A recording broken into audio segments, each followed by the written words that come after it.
All right, let's get into this. We're going to break down a pretty terrifying story about a school trip that just goes completely off the rails and spirals into legend and, well, tragedy. This whole thing comes from an account on Cooney Monday, and trust me, it's a chilling reminder that some dares should just be left alone.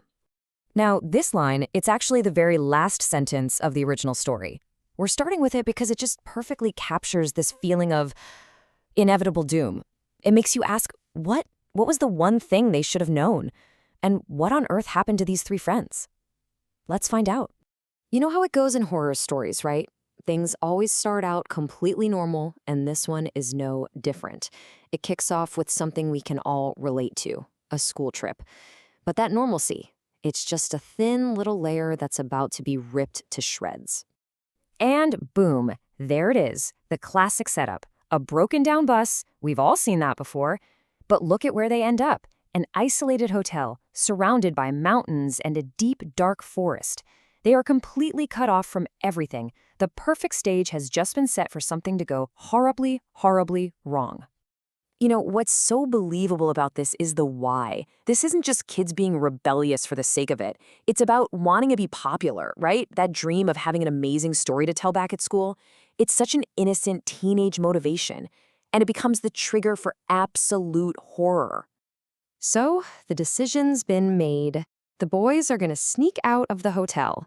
And this moment right here, this is the point of no return. Their little quest for a cool photo is about to turn into a desperate fight to just stay alive. And right away, things start to go wrong. The lake looked so close from the window, but that was just an illusion. They've been walking for an hour, there's no phone signal, their connection to the safe, modern world is just gone. The forest has basically swallowed them whole, and they are completely, utterly lost.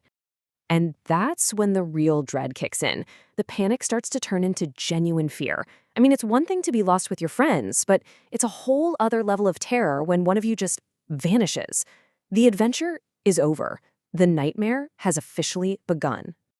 Just think about that sound for a second.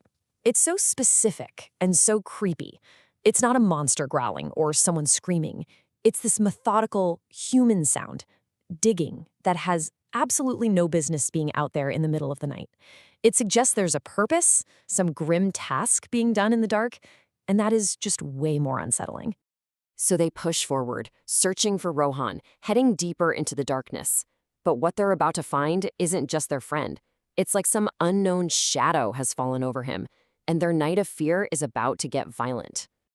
Can you even imagine that? That mix of relief, we found him, and just absolute gut-wrenching terror.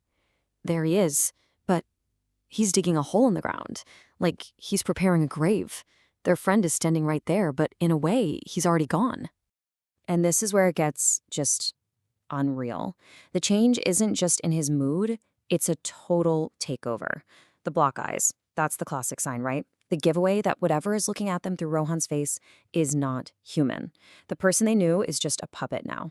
And just when you think it can't get any worse, it does. The entity, whatever it is, isn't tied to just one person. It can jump. It's contagious. So the second they think the danger is over because Rohan collapsed, it leaps to Amen. This thing is playing with them. And now Amen is running deeper into the woods, forcing them to chase him, right into the heart of all this darkness. So the chase is on. They're running after their possessed friend, and it's leading them straight to the source of all this evil. They're not just lost in the woods anymore. They are being led to a very specific and very horrifying destination. Think about their phone flashlights, these tiny little beams of modern tech. They just seem so weak and pathetic against the ancient darkness of this place. This isn't just some old house. It feels like a tomb, a place where something has been waiting for a very, very long time. So they get inside, and what they see is just unbelievable. Alamen is just floating there, unconscious, in the middle of the air. It's this insane display of supernatural power. And standing there with him is the source of it all, this grotesque old woman. This is the puppeteer, the thing that's been tormenting them all night long. And would you look at the description? Those black eyes? That's the final confirmation. It connects her directly to what happened to the boys. The sagging skin, the messy hair, every single detail paints this picture of something that just isn't human. It's a portrait of pure evil. So they see the spirit and they do the only rational thing you can do in that situation. They run. But their escape is going to lead them to the very place they were trying to find in the first place.